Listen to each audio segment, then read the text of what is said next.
Olá, eu sou Luiz Vieira e hoje falaremos então sobre maçonaria. Bom, já começamos esse vídeo de maneira diferente, né? Quebrando alguns paradoxos maçônicos nacionais. Porque quando o cara vai falar em maçonaria, em primeiro lugar, ele tem que aparecer todo paramentado, né? Terno, gravata, colares, faixas, inúmeras medalhas de graus, né? Outras medalhas recebidas aí em comemorações maçônicas, nomeações, tudo mais, né? De forma que o sujeito fique parecendo o grande arquiteto do universo.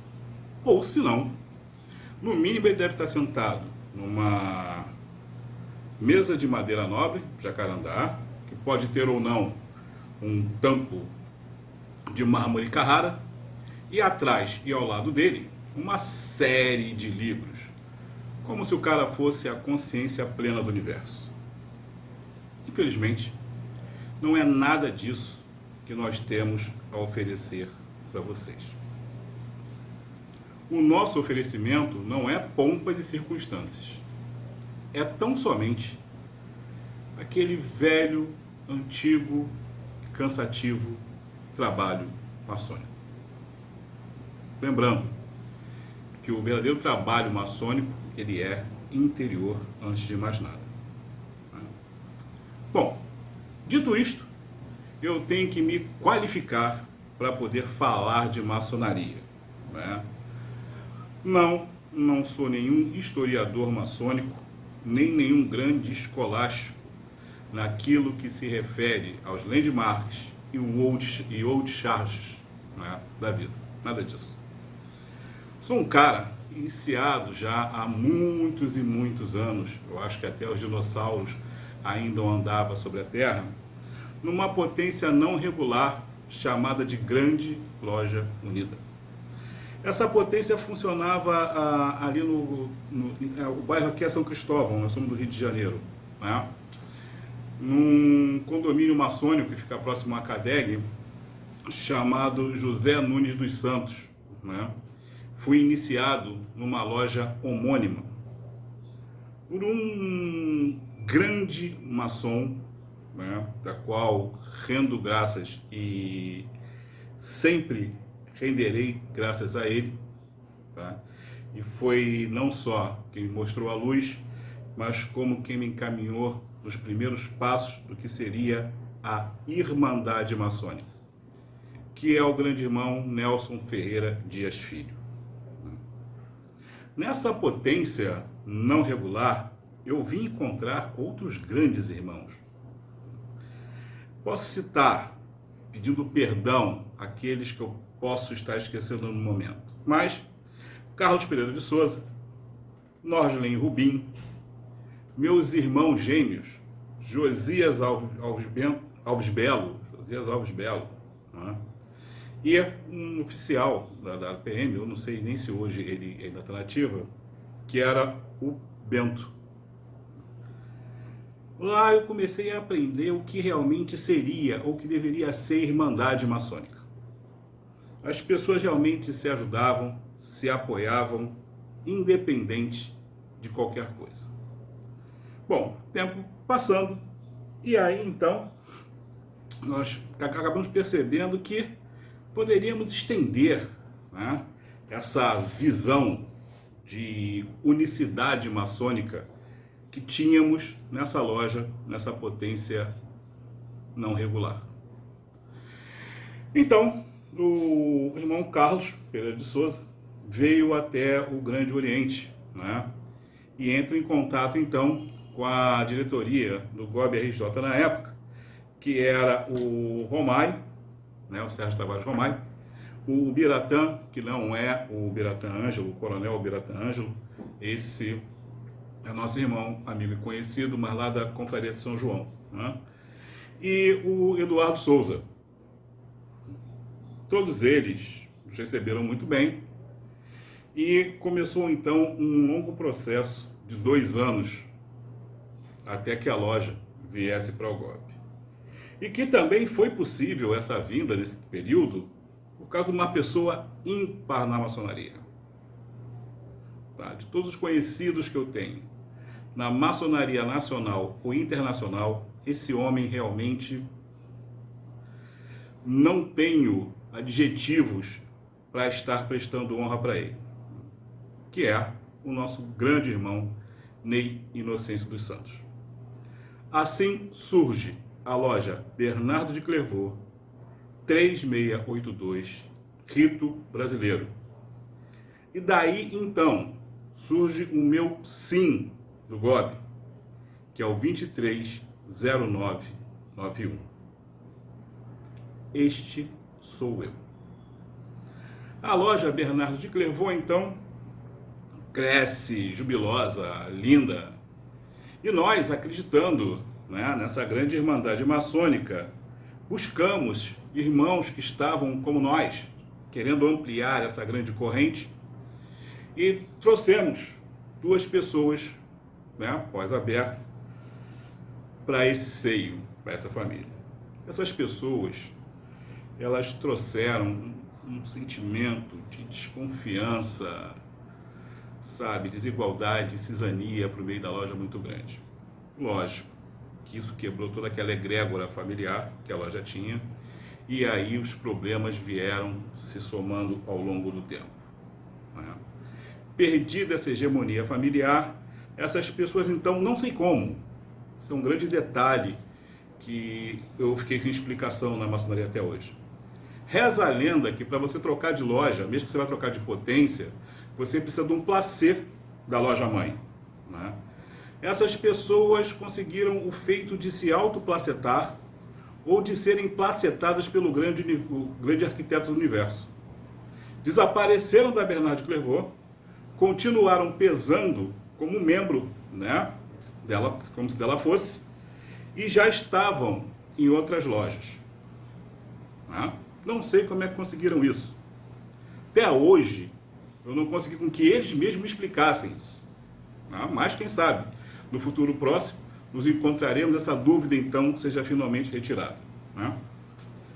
Tá, aí a loja vem com problemas e tal, mas vem se mantendo, e eu vou procurando, nesse meio tempo, crescimento maçônico também, mais conhecimentos maçônicos, crescimento também em outros ritos.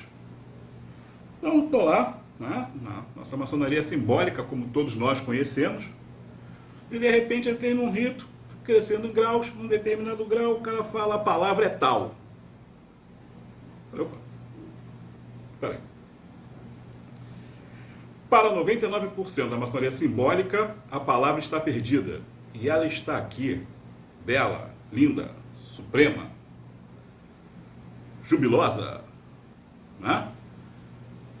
Mas, da onde veio essa diferença? Aliás, o mais interessante é que as mesmas pessoas que me deram a palavra, que me avisaram que ela não estava perdida e me passaram qual seria essa palavra, elas não sabem o significado da palavra. Tá? Conhecem a palavra, mas o significado ela não sabe. Só conheci o significado da palavra porque também veio do meio místico, veio de outras ordens não maçônicas. E já tive contato com essa palavra em outras ocasiões, então sabia do que se tratava, né? Tudo bem, beleza, o tempo correu, e então eu comecei a perceber que de repente faltava uma amálgama, né? Um conhecimento maior dentro de loja que pudesse justificar o fato de nós estarmos ali. Não é só o catecismo de loja e fazer o ritual de quando vês uma cadeia de união. A maçonaria precisava passar alguma coisa que me abrisse o campo de conhecimento, que me trouxesse mais insights ou alguma coisa nova para pensar, para defender. E comecei a propor temas de estudo, né, dentro da loja, até que um dia, propondo que nós estudássemos Cabala, um irmão virou, né, alguns irmãos até, não foi nenhum, virou, para que Cabala? Falou, ué, como assim para que Cabala? Alguém aqui ainda tem dúvida de que a maçonaria ela é baseada na Cabala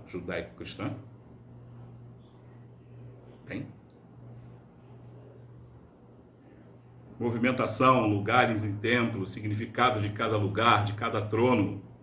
Não tem dúvida? Olha, meu irmão, se tens, não deveria. Porque senão vais ficar os 33 graus sem ter a menor ideia do que é maçonaria. O que, aliás, acontece muito. Pergunta se alguém sabe o que está escrito no painel de cada grau. Vão te explicar que são as figuras expressas em cada painel daquele. Agora, a história que está sendo contada naquele painel, não vou falar que ninguém sabe, tá? Muitos poucos devem saber. Né? Então, uma vez quebrada a egrégora harmônica de irmandade da loja, uma vez quebrada a egrégora de conhecimento instalada na loja, ela não podia ter tomado outro caminho, como senão o que tomou. Né? Ela veio a bater colunas. Continuei, então, a minha busca, né, pelo que a maçonaria tem a oferecer, porque tem a oferecer. O conhecimento está ali nos mínimos detalhes. Tá? Vocês têm a águia abcéfala. Águia? Aquilo é uma águia mesmo? Né? Mas se é uma águia, por que duas cabeças? O conhecimento pertinente a ser uma loja de São João. Que João? A representação cabalística do grau 33, onde se encontra na Cabala. E muitas outras coisas. Não.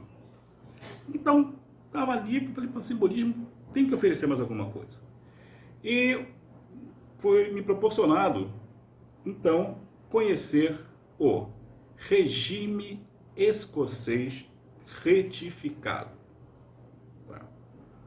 Regime. Deixa eu aqui dar uma préviazinha, só uma palhinha rápida, diferença entre regime e rito.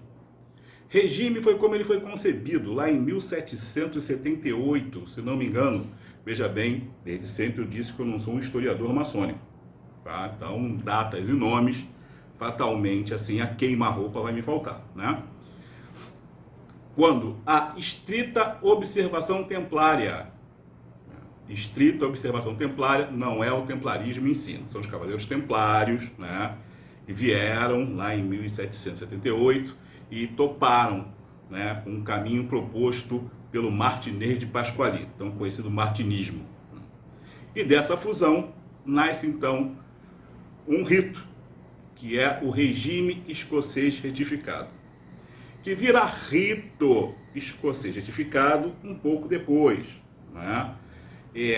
Esse regime escocês retificado, ele se mantém através de passagem de cartas patentes de um chefe de rito, chamado hierofante nesse caso, né? Como se fosse o grão-mestre, tá? No caso do regime, se chama-se de hierofante, que é transmitida de um para outro sucessivamente. Lá em 1800 e pouco, né, o hierofante, então, da época, que eu não me lembro o nome também, ele, com medo do rito de se extinguir, ele emite uma carta patente para o Grande Oriente da França,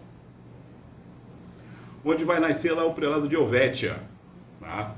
Nasce, então, da passagem dessa carta patente para o Grande Oriente francês, o prelado de Helvétia. O prelado de Helvétia é esse que foi trazido para o Brasil, se não pelas mãos do nosso irmão Wagner Veneziani Costa, seu falecido irmão, que já foi para o Oriente Eterno, ele foi um dos que mais participou dessa vinda de Helvétia para o Brasil, né? E que depois de muito ranger de dentes, como sempre acontece na maçonaria nacional quando aparece algo novo, né? Parece que uma parte dos maçons nacionais, ao toparem com alguma coisa que não conhecem, agem como inquisitores caçando bruxa, né? Tacam fogo neles, isso é herege, entendeu? Então, tudo novo na maçonaria nacional gera ranger de dentes a princípio, né? Gera alguma agonia. Eu preciso entender por que disso e algum dia conseguirei entender. Mas, vencida essa etapa, Helvétia e Gobi entram em um acordo e hoje em dia o rito escocês retificado é aceito e praticado dentro do Grande Oriente brasileiro. Se torna rito porque, uma vez em contato com o Oriente francês, essa ritualística ela sofre algumas modificações com o correr do tempo e perde acesso aos seus dois últimos graus, que não são graus ritualísticos, são graus eletivos. Tá? Então, Helvétia não deixa de ser um galho, né? Uma das arestas, tá? Do Grande Oriente independente e soberano. Por que acontece? Nasce lá em 1778, se é transmitidas patentes, né? Direto, de baixo, de cima para baixo, e aí surge um galho no Grande Oriente da França. Mas o Grande Priorado continua a sua linhagem, porque esse cara, ele envia essa carta patente ao Oriente francês, mas continua mantendo a tradição. Ok? Aí vamos perguntar assim, mas Vieira, quer dizer então que o Grande Priorado independente e soberano francês, que aliás tem um nome chato, eu detesto falar francês, né? Que é Grand Prieuré Indépendant et Souverain. Pelo amor de Deus, não tentem falar isso em casa que fica ruim. Tá? Vamos manter como ou Grande Priorado Independente e Soberano, ou simplesmente Priorado só no Sul, que foi o nome que nós optamos por trabalhar o priorado aqui no Brasil, né? Sem termos que falar francês ou usar de nome muito grande. Mas é bom para todo mundo ficar sabendo que o nome do Grande Priorado não nasceu alhures, né? Por aí eu tive uma ideia, uma sacada, ou alguém teve uma sacação e colocou um nome no priorado qualquer. Não, isso tem história, está documentado, é facilmente conseguido esses documentos via internet, lá nos museus franceses e tudo mais. Quem quiser pesquisar, estamos à vontade. Tá? Bom, então, na verdade, é isso que acontece. E aí eu descubro uma coisa fantástica, que é a maçonaria operativa. Enquanto nos demais caminhos você vive perdido em um meio de simbolismo, né? Temos que olhar no dicionário que é simbolismo. Cada um pode ter uma ideia diferente sobre determinado símbolo. Tá? E a operação me ofereceu, então, um caminho mais direto de entendimento. Não vou entrar em pormenores de como ele oferece o caminho mais direto, porque eu não quero gerar uma metanoia, né, em termos de operação, tá, maçônica, né? Mas realmente a experimentação se torna mais direta. As vias de acesso ao conhecimento e entendimento se tornam mais diretos, mais espiritualizado. Continuamos no contexto maçônico, de não ser uma religião ou não ter um Deus focal. Apesar de que os ritos do Her são ritos bastante cristãos e joanitas. Mas isso não significa que nós tenhamos qualquer tipo de empecilho, como na maçonaria simbólica, né? Algum restritivo de religião. Ok? Bom, legal, conheci os ditos, cresci de grau. Cheguei à condição de cavaleiro benfeitor da Cidade Santa, né, um título muito bonito, e de representante também do Grande Hierofante. Né. Sou membro de um grupo de pessoas que intentam trazer de volta o velho conceito de apoio maçônico, que é o movimento chamado de completude maçônica. Enquanto nesse meio, qual é o meu intento? É estar buscando trazer de volta ao convívio maçônico irmãos que tenham sido alijados dele. Alijados de que forma? Forma 1, questão de metais. Hoje em dia é muito caro se manter no Grande Oriente. Questão 2, aqueles que tiveram peito suficiente para enfrentar determinadas situações. Ir contra o status quo vigente. Normalmente, quando isso acontece, se ganha uma bela canetada. É lógico que os irmãos que se chegarem a nós passarão por um pequeno escrutínio para entendermos os reais motivos de seu afastamento ter se dado. Afinal de contas, se formos só ouvir a história da Chapeuzinho, não vai ter lobo que seja bom. Mas passado esse pequeno escrutínio, ele será muito bem-vindo ao nosso meio. Uma outra coisa que eu acho que é um motivo de grande diferenciação é um modelo organizacional do Priorado Sol no Sul. Enquanto a maçonaria que nós temos nos orientes nacionais, né, ela não é democrática, no fundo ela é autocrática, nós operamos por um outro sistema de governança. Tá? Esse sistema de governança diferenciado permite que cada região do país, onde exista uma delegacia, ou seja, um grupamento de lojas maçônicas pertencente ao Priorado Sol no Sul, que eles venham se organizar da melhor maneira possível para poderem manter-se ativas, respeitando as limitações de suas regiões. Tá? Eu costumo dar o nome disso de sinarquia. Tá? Nós temos uma administração sinárquica. Então, por exemplo, o Priorado mantém uma constituição básica. Vamos falar a respeito de mútua maçônica como exemplo. Tá? Vamos dizer que as delegacias de São Paulo optem por trabalhar sem mútua maçônica. Não, esquece mútua, não queremos saber de mútua maçônica no estado de São Paulo inteiro, não quero saber de mútua. Sem problema nenhum. Já em Minas Gerais, os irmãos querem trabalhar com mútua maçônica. Também, tudo bem.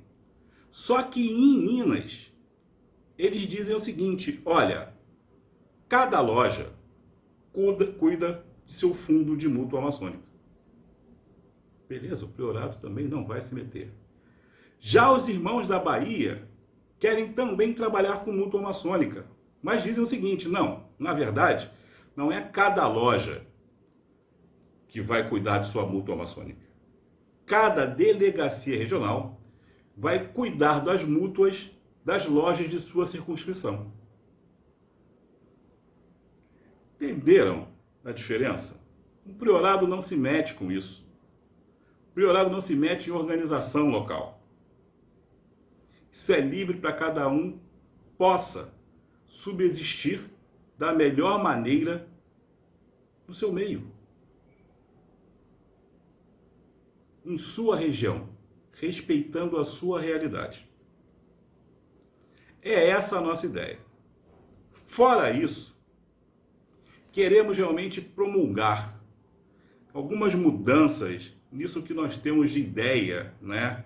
De que seja possível falar ou não na maçonaria, o que seria a maçonaria ou não, porque no Brasil tudo virou um grande rabisco. Eu não consigo entender determinadas coisas, tipo assim, tem um cara ali que oferece iniciação por internet. Tá? O cara passa monografias com todo o ritual, palavras, toques e sinais. Aí as pessoas, não, mas não pode, o cara não pode fazer isso.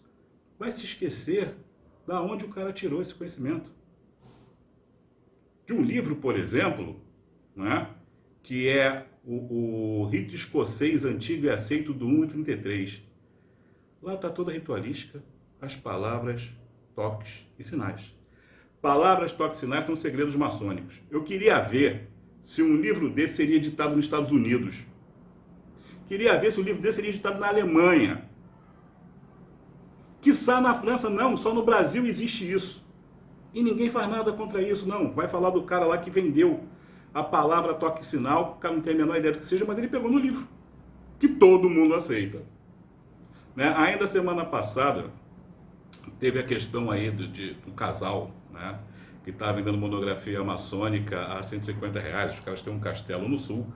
Então eu soube disso, procurei me informar, né, e aí aconteceu que o irmão falou assim, não, eles foram presos e tal, não sei o que, parará. Aí o outro falou assim, não, eles realmente foram presos, e eles já foram soltos, né, e conseguiram a regulamentação maçônica deles, inclusive temos lojas deles no Rio de Janeiro. Como? Como é que eles conseguiram essa regulamentação maçônica? Né? E aí vem me perguntar sobre, mas o priorado é reconhecido por quem? Cara, uma história de 1778, precisa de ser vassalo de alguém? Não, eu não me vejo na necessidade, nenhum priorado se vê na necessidade de ser vassalo de ninguém. Somos detentores de conhecimento, ponto. Entendeu? Isso aí não tem que se discutir. Mas outras coisas também muito interessantes. Trazer à tona conhecimentos, como por exemplo, os conhecimentos instados no livro Moral e Dogma Maçônico de Albert Pike. Muitos já ouviram falar, né? Acho que só não sabem que todas as traduções nacionais, elas são cortadas, são censuradas.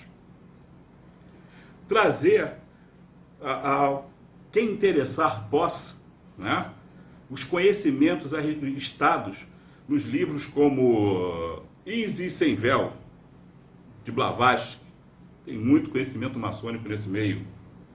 A Missa e seus Mistérios, de Ramon, e tantas outras coisas, cabala maçônica e muitos outros assuntos. Mas tudo isso sem pompa e sem circunstância. É um chamado para quem queira trocar ideia, um bate-papo de iniciados, independente de grau, de potência, se é regular ou não. É um bate-papo de irmãos, aproveitando o doce vinho do conhecimento, à sombra de uma frondosa acácia. Aqueles que quiserem vir conosco, aguardem o próximo vídeo. Um grande abraço, até lá.